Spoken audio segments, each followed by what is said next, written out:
மீட்பரும் இரட்சகருமான இயேசு கிறிஸ்து நாமத்தில் உங்களுக்கு வாழ்த்துதலோட இந்த 5வது நாளிலே கிருபையின் கூட்டத்தில் உங்களை பார்க்க சந்திக்க கர்த்தர் உதவி செய்தார்.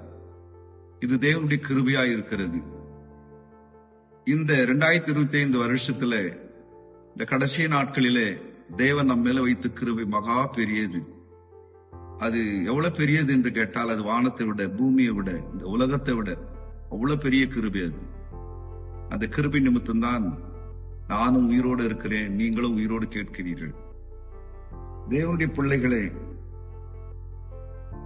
ஆதியாகமம் 43ஆம் அதிகாரத்தில் வாசிக்கிறேன். 28வது வசனத்திலிருந்து, அதற்கு அவர்கள், எங்கள் தகப்பனாராகிய உமது அடியான் சுகமாயிருக்கிறார், இன்னும் உயிரோடு இருக்கிறார் என்று சொல்லி குனிந்து வணங்கினார்கள்.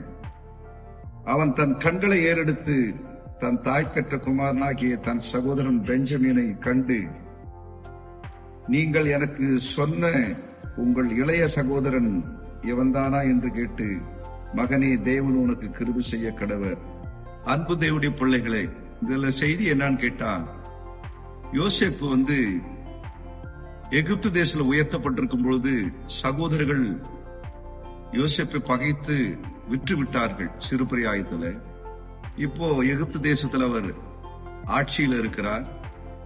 சகோதரர்கள் பஞ்ச காலத்துல எகிப்து தேசத்துல தானியம் வாங்கும்படி போகிறார்கள். அங்கே அவர் விசாரிக்கிறார், உங்க தகப்பனார் உயிரோடு இருக்கிறாரா என்று சொல்லி. ஏன் என்று சொன்னால், இவருக்கு தெரிந்து விட்டது நம்முடைய சகோதரர்கள் என்று சொல்லி. ஆனா சகோதரர்களுக்கு தெரியல நாம் விற்று போட்ட யோசேப்பு என்று சொல்லி.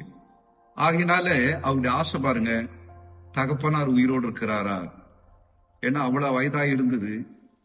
நம்ம அப்பா உயிரோடு இருக்கிறாரான்னு முதல்ல தெரிஞ்சுக்கிறார் பாருங்க.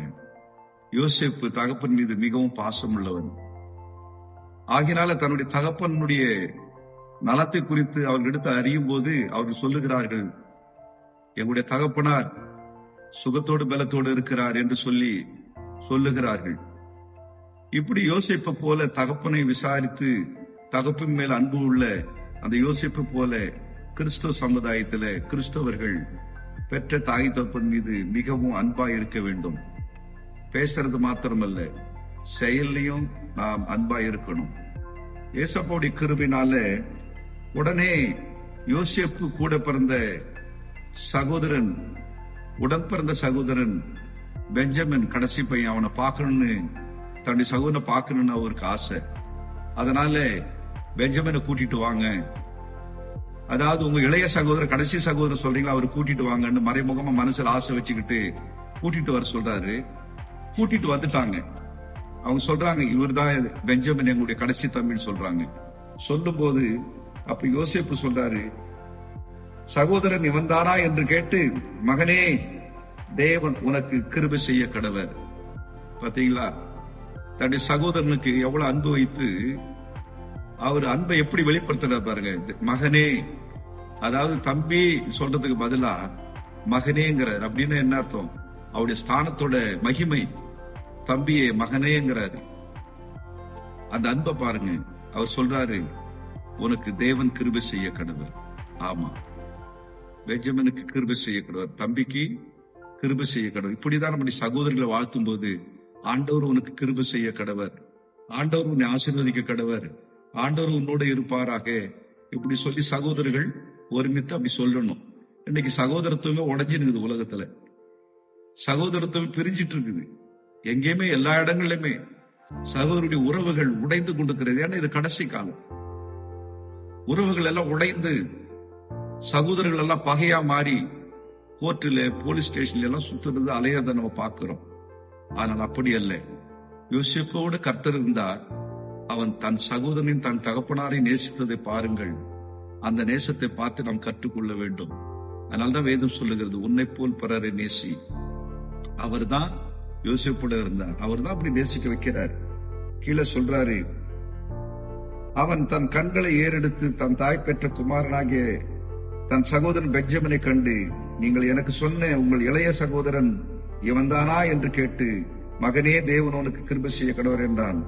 யோசேப்பின் உள்ளம் தன் சகோதரனுக்காக பொங்கினபடியால் அவன் அழுவதற்கு இடம் தேடி துரிதமாய் அறைக்குள்ளே போய் அங்கே அழுதான். அன்பு தேவனுடைய பிள்ளைகளே, சகோதரத்துவம் என்றால் என்ன பாருங்கள். யோசேப்பு தன் சகோதரனை, தன் உடன் பிறந்த சகோதரனை இத்தனை ஆண்டு கழித்து ஒரு சின்ன பையனா இருக்கும்போது பிரிஞ்சுது.